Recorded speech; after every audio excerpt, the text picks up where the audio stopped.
سورۃ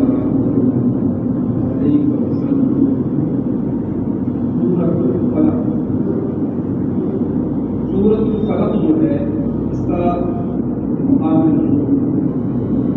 ایک قول یہ ہے کہ سورۃ الفلق مدینہ منورہ میں نازل ہوئی، اور ایک قول یہ بھی ہے کہ مکہ مکرمہ میں نازل ہوئی۔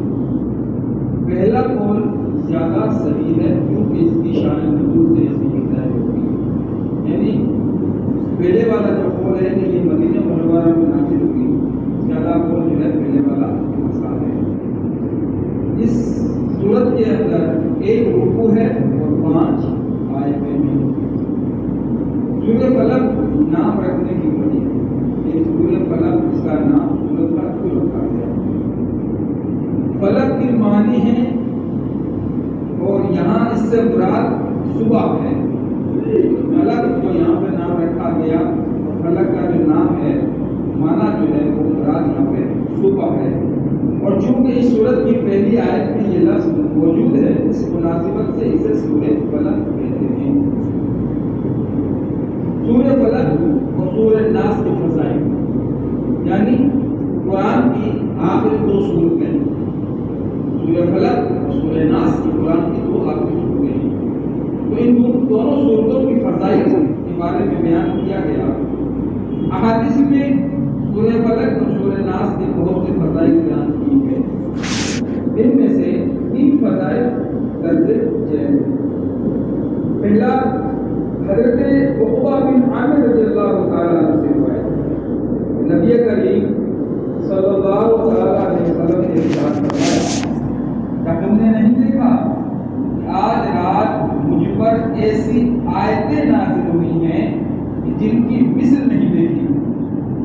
جو نے کیا فرمایا کہ آج رات مجھ پر ایسی آیتیں نازل ہوئی ہیں کہ جن کی مثل میں نے دیکھی ہی نہیں۔ وہ آیتیں قل اعوذ برب الفلق و قل اعوذ برب الناس ہے۔ دوسرا حضرت ابو سعید خدری رضی اللہ تعالیٰ عنہ فرماتے ہیں، حضور صلی اللہ تعالیٰ علیہ وسلم جنات سے اور انسانوں کی نظر سے پناہ مانگا کرتے ہیں۔ ذرا سوچیں، انسانوں میں بھی ایسی شیطانی صفت کے انسان بھی پائے جاتے ہیں جس کے بارے میں رب فرماتا ہے کہ شیاطین سے تو پناہ مانگی جاتی ہے، جناتوں سے پناہ مانگی جاتی ہے، انسانوں سے بھی پناہ مانگی جاتی ہے۔ یعنی حضور نے فرمایا کہ جنات سے اور انسانوں کی نظر سے پناہ مانگا کرتے تھے، یہاں تک کہ سورۃ فلق اور سورۃ ناس نازل ہوئی۔ پھر آپ نے ان سورتوں کو پڑھنا شروع کر دیا اور ان کے علاوہ جو آپ کو بتائی تھی ان کو چھوڑ دیا۔ تیسرا یہ کہ حضرت حافظ جوہنی رضی اللہ تعالیٰ عنہ سے روایت ہے، حضور اقدس صلی اللہ علیہ وسلم نے ارشاد فرمایا کہ میں تمہیں وہ کلمات نہ بتاؤں جو شریر جنات اور نظر بد سے، شریر جو شیاطین ہیں جنات میں سے اور نظر بد سے اللہ تعالیٰ کی پناہ طلب کرنے میں سب سے افضل ہے۔ انہوں نے عرض کی، یا رسول اللہ صلی اللہ علیہ وسلم کیوں نہیں، آپ ضرور بتائیے۔ حضور نے ارشاد فرمایا وہ کلمات یہ دونوں صورتیں ہیں، قل اعوذ برب الفلق و قل اعوذ برب الناس، یعنی جو شریر جنات اور نظر بد سے بچنا چاہے حضور نے فرما دیا کہ یہ 2 صورتیں جو ہے یہ وظیفہ کر لیں۔ شریر جنات جو ہیں وہ اس کو کوئی دخل اندازی یا پریشانی مصیبت کھڑی نہیں کر سکتے، اور نظر بد سے حفاظت ہو جائے گی، نظر بد اس کو نہیں لگے گی۔ سورۃ فلق اور سورۃ ناس کا شان نزول، یہ سورۃ اور سورۃ ناس جو اس کے بعد ہے اس وقت نازل ہوئی جب کہ زبیر ابن عاصم یہودی اور اس کے بیٹیوں نے حضور صلی اللہ علیہ وسلم پر جادو کیا۔ اور دیکھیں جادو حق ہے، نظر لگنا یہ حق ہے، اسی نے فرمایا نہیں کہ نظر تو وہ نظر ہوتی ہے کہ پتھر کی بھی دوسرے کرتے، انسان کی وسعت کیا ہے؟ انسان کی طاقت یہ پانی کا منہ کھلا ہے نا، جو نظر پتھر جیسوں کی جو ہے وہ ٹکڑے کر دیتی ہے،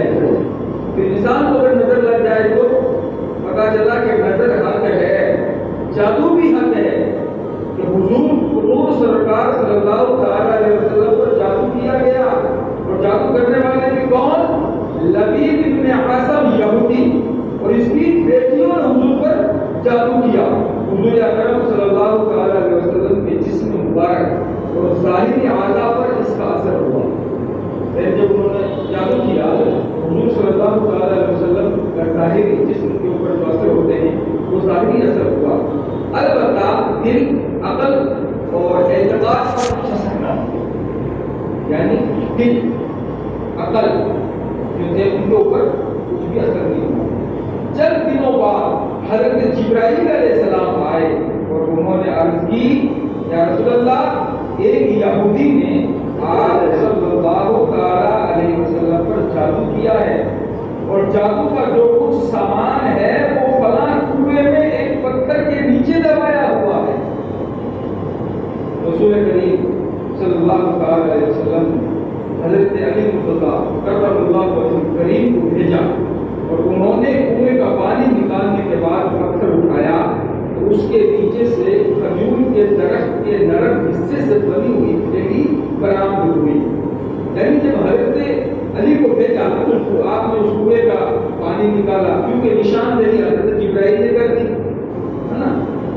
تو حضرت علی نے جب نکالا پانی نکالنے کے بعد پتھر کے نیچے جو دبی ہوئی تھیلی کو نکالا جو کھجور کے نرم حصے جو ہوتے ہیں اس سے بنائی ہوئی تھی جس میں حضور اکرم صلی اللہ علیہ وسلم کے وہ منہ مبارک جو کنگھی سے برآمد ہوئے تھے. یعنی حضور صلی اللہ علیہ وسلم جب کنگھی کیا کرتے تھے تو بال کو جھڑ جاتے ہیں تو وہ بال اور نبی اکرم صلی اللہ علیہ وسلم کی کنگھی کے چند دندانے یعنی کنگھی جو ہوتی ہے اس کے جو دندانے ہوتے ہیں وہ چند دندانے اور ایک ڈورا یا کمان کا چلا جس میں 11 گرہ لگی ہوئی تھی. یعنی دھاگا جو ہوتا ہے دھاگا کے کمان کا جو دھاگا باندھتے ہیں وہ اس کی جو ہے 11 اس میں گانٹھیں باندھی ہوئی تھی گرہ لگائی ہوئی تھی. گرہ کہتے ہیں اپنے کو گانٹھ لگانا. اس دھاگے کے اندر 11 جو گرہ لگائی ہوئی تھی اور ایک موم کا پتلا تھا. ایک موم کا پتلا بنایا ہوا تھا جس میں 11 سوئیاں چبھی ہوئی تھی. اس میں 11 انہوں نے جو ہے نا جادو جو کیا تھا حضور پر یہ سب سامان پتھر کے نیچے سے نکلا اور حضور صلی اللہ علیہ وسلم کی خدمت میں حاضر کیا گیا. اللہ تعالیٰ نے یہ دونوں صورتیں نازل فرمائی. جب حضور پر جادو کیا نا اس کے بعد میں اللہ تعالیٰ نے یہ سورۃ فلق اور سورۃ ناس کو نازل فرمایا. ان دونوں صورتوں میں 11 آیتیں ہیں. ان دونوں صورتوں کو ملا کر کے کتنی ہیں 5 اور 6 11 آیتیں ہیں. 5 سورہ فلق میں اور 6 سورہ ناس میں. سورہ فلق میں 5 آیتیں ہیں اور سورہ ناس میں 6 آیتیں ہیں. ٹوٹل ملا کر کے 11 آیتیں ہیں. اور وہ جو دھاگا تھا اس میں گانٹھیں کتنی لگی تھی 11 گانٹھیں لگی ہوئی تھی. ہر ایک آیت کے پڑھنے کے ساتھ ایک ایک گرہ کھلتی جاتی تھی. یعنی حضور پھر جبرائیل لے کر کے آئے یہ 2 صورت ہیں تو آپ جب جب ایک ایک آیت پڑھتے جاتے اور وہ جو ہے گرہ کھلتی جاتی گانٹھ کھلتی جاتی. یہاں تک کہ سب گرہیں کھل گئی حضور نور صلی اللہ علیہ وسلم بالکل تندرست ہو گئے. دیکھیں بعض دفعہ سائنس کی چیز کو نہیں مانتی.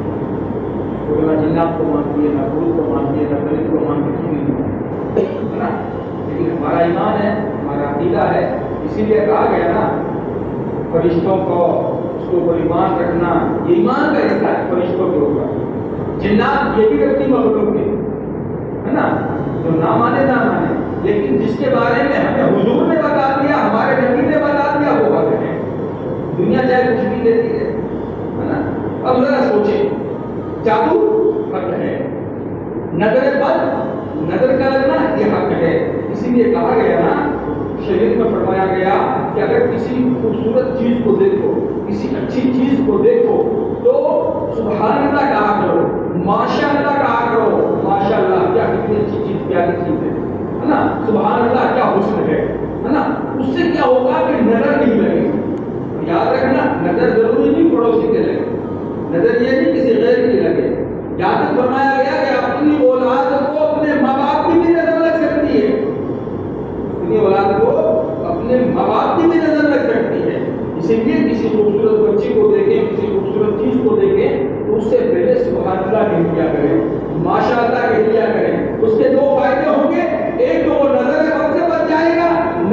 کی نظر سے بچ جائے گا، اور دوسرا آپ کے نامہ اعمال میں نیکیوں کا ذخیرہ اکٹھا ہوگا، دونوں فائدے۔ اور دوسرا جادو، تو جادو بھی حق ہے، یعنی آج کے بہت سے ایسے لوگ ہوتے ہیں، دیکھیں جادو دو طریقے سے کیا جاتا ہے، ایک ہوتا ہے مفاد فائدہ اس کے اندر ایک اچھے طریقے سے ہوتا ہے، ایک برے طریقے سے ہوتا ہے۔ ایک تو یہ ہوتا ہے کہ میں جادو کر رہا ہوں اس لیے کہ یار اس کا جو بھلا ہو جائے، میاں بیوی میں انبن ہے وہ آپس میں محبت پیدا ہو جائے، باپ بیٹے میں عداوت ہے باپ بیٹے کا دل مل جائے، یہ ایک اچھا ارادہ ہے۔ ایک یہ ہوتا ہے کہ تم اس کو تباہ کر دوں، اس کو برباد کر دوں، ہے نا، تو یہ حرام اور ناجائز طریقہ ہوتا ہے۔